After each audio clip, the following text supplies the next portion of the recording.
September 12, 2001, the White House, Washington, D.C., early morning. President George W. Bush, 55 years old and 9 months into his first term after the most controversial election in modern American history,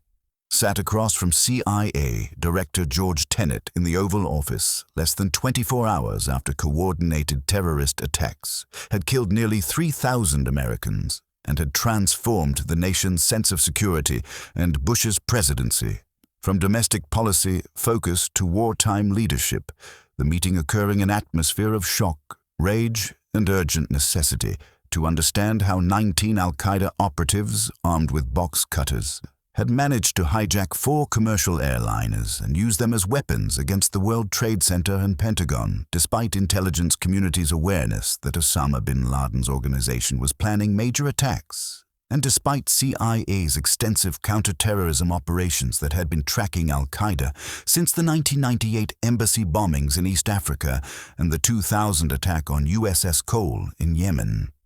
Tenet, 48 years old, and serving as CIA director since 1997 under both President Clinton and now Bush, understood that his agency bore significant responsibility for failing to prevent the attacks, and that questions about intelligence failures would inevitably focus on what CIA knew before September 11, what warnings had been provided to policymakers, and why the intelligence community's various pieces of information about al-Qaeda activity had not been synthesized into actionable intelligence that might have disrupted the plot before hijackers boarded planes at Boston, Newark, and Washington airports.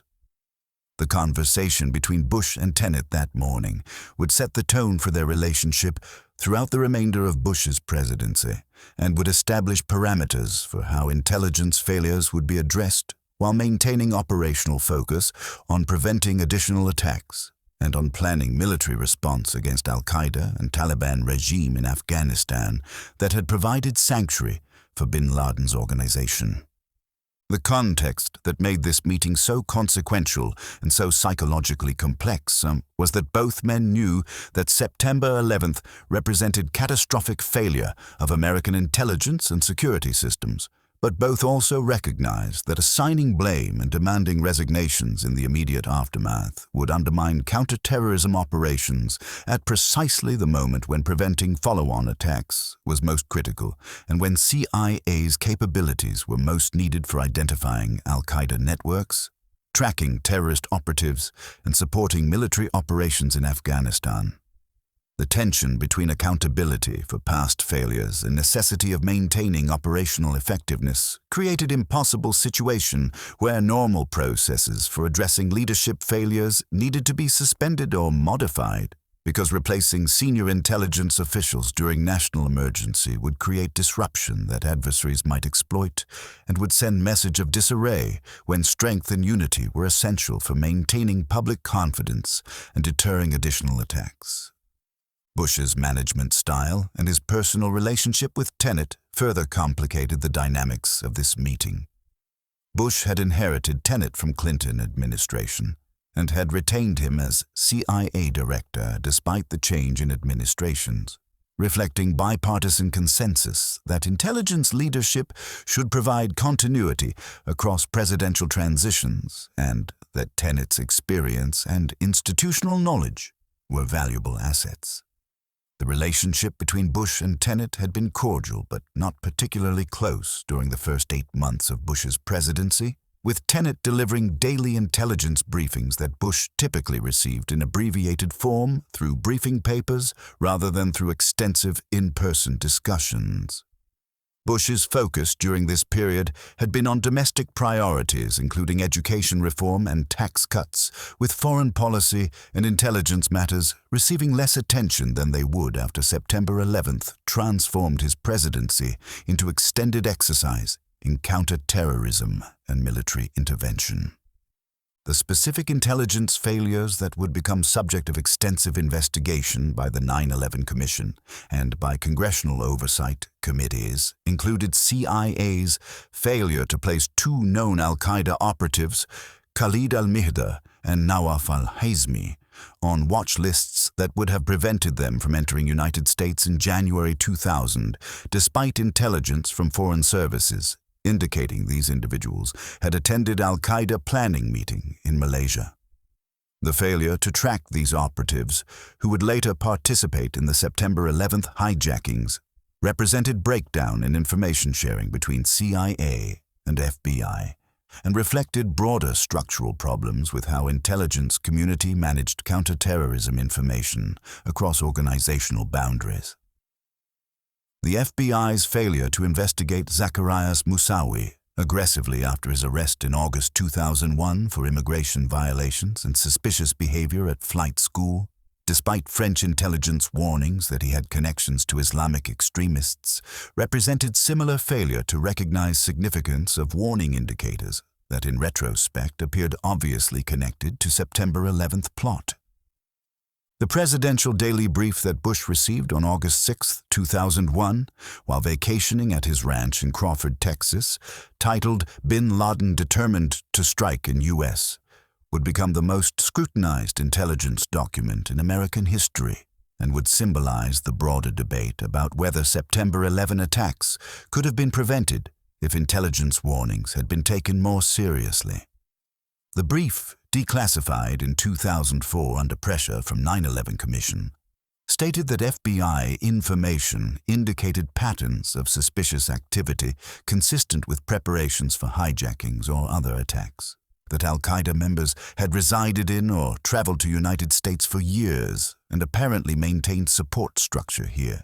and that FBI had detected suspicious activity suggesting possible hijacking preparations.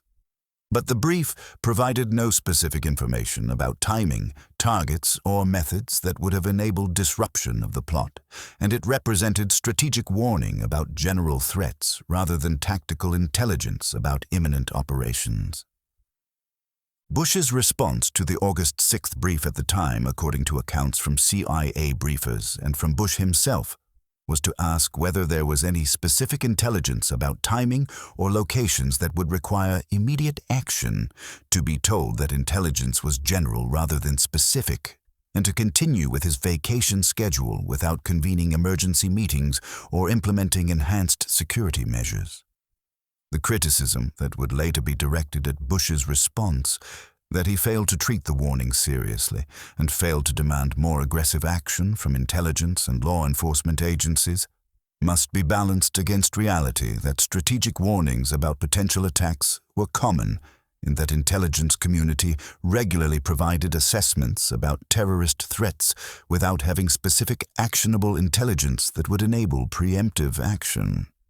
The challenge of distinguishing signal from noise, of identifying which warnings represented imminent threats requiring immediate response versus which represented general assessments of adversary capabilities and intentions, was a fundamental problem in counterterrorism intelligence that no president or intelligence director had solved. The meeting between Bush and Tenet on September 12th occurred against this background of intelligence failures that were not yet fully understood, but that were already generating questions from media, from Congress, and from within administration about how attacks had succeeded despite intelligence community's counterterrorism efforts. According to accounts from participants and from later interviews with Bush and Tenet, Bush's opening question was direct. "George, how did this happen? What did we miss?" The question reflected Bush's need to understand intelligence failures before facing public and before making decisions about military response, but it also reflected personal sense of responsibility for attacks that had occurred on his watch and desire to identify what could have been done differently. Tenet's response, according to multiple accounts, emphasized the sophistication of al-Qaeda's operational security, the difficulties of penetrating terrorist organizations that used family and tribal connections to screen members, and the structural problems with information sharing between intelligence agencies that had prevented pieces of intelligence held by different organizations from being synthesized into a comprehensive picture of September 11th plot. Tenet later described the conversation as painful because he recognized that CIA bore responsibility for failures while also believing that intelligence community had been working aggressively on counterterrorism and that September 11th represented novel attack methodology that had not been anticipated despite general awareness that bin Laden wanted to conduct spectacular attacks against American targets. "Mr. President, we knew bin Laden was planning something," Tenet reportedly said, "but we didn't know what or when or where. We had pieces of information, but we couldn't put them together in time." Bush's temperament and his management philosophy shaped how he processed Tenet's explanation and how he decided to respond to intelligence failures. Bush's style was to trust subordinates once he had decided they were competent and loyal, to avoid micromanaging details of policy implementation, and to focus on setting direction and maintaining morale rather than on conducting detailed oversight or demanding accountability for failures. This approach had advantages in maintaining team cohesion and in delegating operational details to experts, but it also meant that Bush was less likely than more hands-on presidents to demand resignations or to conduct thorough reviews of why systems had failed. The question of whether this management style was appropriate for addressing catastrophic intelligence failure would be debated throughout Bush's presidency and beyond, with supporters arguing that stability in leadership was essential during crisis, and critics arguing that failures of September 11th's magnitude required accountability and organizational reform that Bush's approach did not provide. The specific words Bush used in telling Tenet how to proceed after September 11th have been reported in various memoirs and interviews with participants. According to Tenet's memoir, At the Center of the Storm, Bush told him, "I want you to know that I have confidence in you and in the agency. I know you've been working hard on this threat, and I'm not going to second-guess what happened. What I need now is for you to tell me how we're going to get bin Laden and how we're going to prevent this from happening again." The statement reflected Bush's decision to focus on future action rather than on past failures to maintain Tenet in position despite intelligence community's obvious shortcomings, and to frame the conversation in terms of operational needs rather than accountability for mistakes. This approach was consistent with Bush's general leadership philosophy, but was also influenced by practical political calculations about maintaining continuity during national crisis. Firing Tenet would have required finding replacement with equivalent experience and institutional knowledge, would have created disruption in CIA operations at a moment when agency's capabilities were most needed, and would have opened Bush to criticism that he was scapegoating intelligence officials for failures that ultimately reflected systemic problems rather than individual incompetence. The decision to retain Tenet despite September 11th failures was defensible from crisis management perspective, but would later be questioned when Tenet's assessment that evidence of weapons of mass destruction in Iraq was a slam-dunk case contributed to Bush's decision to launch Iraq War based on intelligence that proved to be fundamentally flawed. The broader conversation between Bush and Tenet on September 12th ranged beyond immediate question of accountability to encompass operational planning for counterterrorism response. Tenet briefed Bush on CIA's existing relationships with Northern Alliance forces in Afghanistan who were fighting Taliban, on agency's plans for inserting paramilitary teams to work with those forces in preparation for American military intervention, and on intelligence collection efforts to locate bin Laden and to map al-Qaeda's organizational structure. Bush's questions focused on timeline for operations, on confidence levels regarding intelligence about bin Laden's location, and on what resources CIA needed to accelerate counterterrorism efforts. "I want you to have everything you need," Bush reportedly told Tenet. "Money is no object. I want bin Laden's head on a platter." The metaphorical language Bush characteristically used, demanding bin Laden's head on a platter, reflected his instinctive response to September 11th as personal attack requiring personal vengeance. But it also set tone for what would become global war on terror, characterized by aggressive military action, expanded detention and interrogation programs, and diminished concern for legal constraints that Bush administration viewed as obstacles to protecting American security.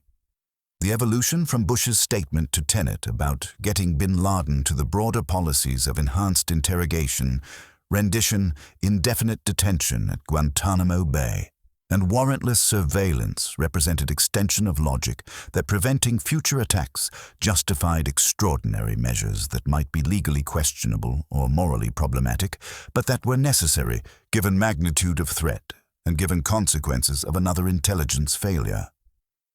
Vice President Dick Cheney's influence on Bush's response to September 11th and on intelligence policy more broadly was evident in conversations that occurred parallel to Bush's meeting with Tenet.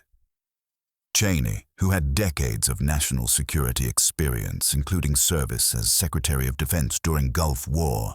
took particularly hard line on intelligence failures and on need for aggressive response. According to Bob Woodward's reporting in Bush at War and Plan of Attack, Cheney told Bush that intelligence community had become risk-averse and bureaucratic, that CIA needed presidential authorization to take more aggressive action, including assassination of terrorist leaders, and that constraints on intelligence collection, including restrictions on use of certain interrogation techniques, needed to be removed to enable more effective counterterrorism operations. Cheney's perspective would heavily influence Bush's decisions about how to restructure intelligence operations and about what authorities to grant CIA for combating terrorism. The meeting between Bush and senior national security officials, including Tenet on September 12th at Camp David, where principals gathered to discuss military and intelligence response to September 11th, revealed the broader strategic questions that would shape American policy for the next 2 decades.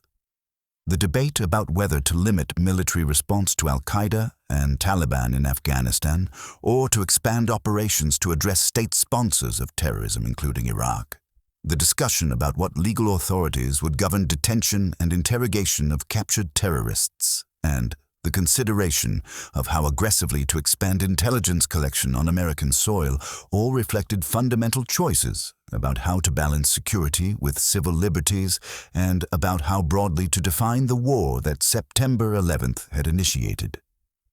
Tenet's role in these discussions was to provide intelligence assessments and to advocate for CIA's operational plans, but also to manage growing pressure from Cheney and from other administration officials who wanted intelligence to support predetermined policy conclusions about Iraq's weapons programs and about connections between Saddam Hussein and al-Qaeda.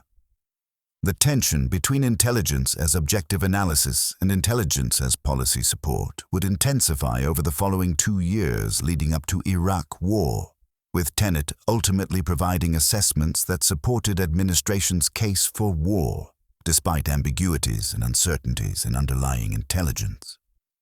The question of whether Tenet compromised CIA's integrity by tailoring assessments to match policy preferences, or whether he genuinely believed that Iraq possessed weapons of mass destruction based on available intelligence, would become subject of intense debate and would ultimately lead to his resignation in 2004 after weapons inspections in Iraq failed to find the stockpiles that intelligence had predicted. The alternative scenarios that might have emerged from different decisions Bush could have made about Tenet's future after September 11th reveal both opportunities and constraints. If Bush had demanded Tenet's resignation immediately after the attacks, the message would have been that intelligence failures carried consequences and that accountability mattered even during crisis, potentially encouraging more rigorous analysis and more attention to systemic problems that had enabled September 11th plot to succeed.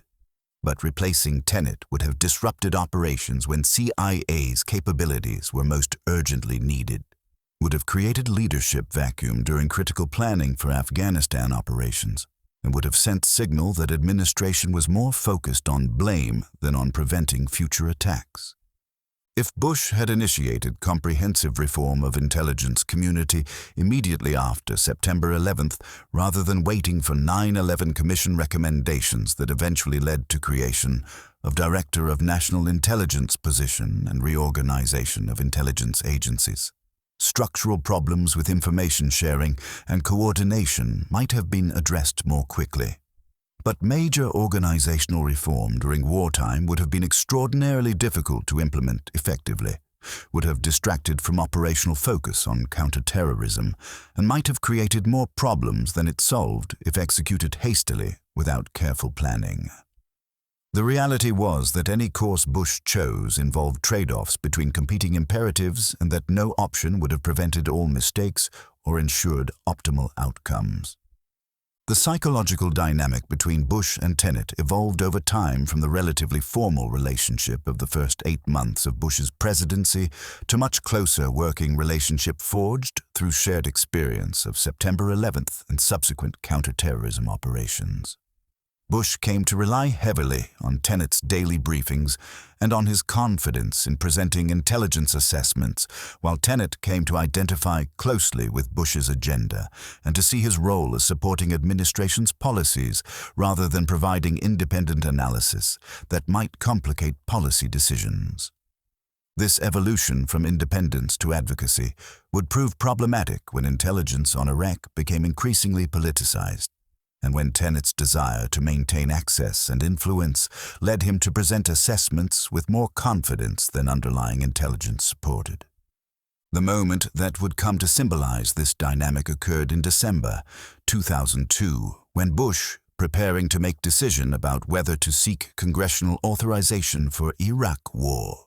asked Tenet about confidence level regarding intelligence that Iraq possessed weapons of mass destruction. Tenet's response, "It's a slam dunk case," became infamous after weapons inspectors failed to find WMD stockpiles and after Iraq war's justification collapsed. The question of whether Tenet genuinely believed the intelligence was solid or whether he was telling Bush what he wanted to hear in order to maintain influence would be debated endlessly. But the incident illustrated how the relationship forged after September 11th had evolved from intelligence professional providing objective analysis to policy advocate supporting administration's predetermined conclusions. What Bush told Tenet after 9/11 failed to be stopped was that he had confidence in him despite intelligence failures, that focus needed to be on future operations rather than on assigning blame for past mistakes, that CIA would have whatever resources and authorities it needed to prevent future attacks and to get bin Laden,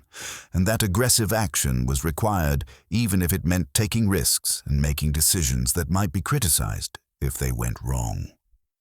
Bush's message reflected his instinct for loyalty and his preference for forward-looking action over backward-looking accountability, but it also reflected political calculation that firing intelligence chiefs during national crisis would create more problems than it solved, and that maintaining continuity in leadership was essential for operational effectiveness. But Bush also communicated, through his tone and through his emphasis on aggressive action, that intelligence community's risk-averse culture needed to change and that concerns about legal constraints or about political controversy should not prevent CIA from doing whatever was necessary to protect American security. The authorization Bush provided for enhanced interrogation techniques, for rendition programs, transferring suspects to countries where torture was practiced, and for warrantless surveillance all reflected this message that preventing future attacks justified methods that would have been considered unacceptable before September 11th, and that might be legally or morally questionable, but that Bush viewed as necessary responses to extraordinary threat. The long-term consequences of Bush's decision to focus on operational continuity rather than accountability after September 11th included missed opportunities for genuine intelligence reform that might have prevented subsequent failures, including Iraq WMD intelligence disaster, reinforcement of tendency toward politicization of intelligence that undermined CIA's credibility and independence, and establishment of precedent that catastrophic failures would not result in consequences for senior officials if they maintained presidential confidence and if firing them would create political or operational complications. The question of whether this approach served national interest or whether it perpetuated dysfunctional intelligence practices remains subject to debate, with defenders arguing that stability during crisis was essential and critics arguing that accountability was necessary for organizational learning and improvement. What the episode revealed about Bush's leadership was his prioritization of personal loyalty and operational continuity over systemic accountability, his tendency to trust subordinates and to resist pressure for resignations even when failures were obvious, and his preference for action over analysis in responding to crises. These characteristics had both strengths and weaknesses, enabling Bush to maintain team cohesion and to make decisions quickly during uncertain times, but also leading him to accept flawed intelligence and to authorize policies that would later be recognized as mistakes. The relationship between Bush and Tenet, forged in aftermath of September 11th and based on mutual trust that sometimes overrode careful analysis, embodied both the possibilities and the dangers of this leadership style. What Bush told Tenet ultimately was that September 11th had created new reality requiring new approaches, and that concerns about past failures should not distract from urgent necessity of preventing future attacks through whatever means necessary. Message that liberated CIA to take aggressive action, but that also removed constraints that might have prevented excesses and mistakes that would damage America's moral authority, and that would complicate efforts to build international coalitions for counterterrorism cooperation. The conversation on September 12, 2001, set trajectory for American intelligence policy that would shape the next 2 decades and that would raise fundamental questions about balance between security and liberty, about proper limits on executive power, and about how democracies should conduct intelligence operations while maintaining values that distinguish them from adversaries they combat.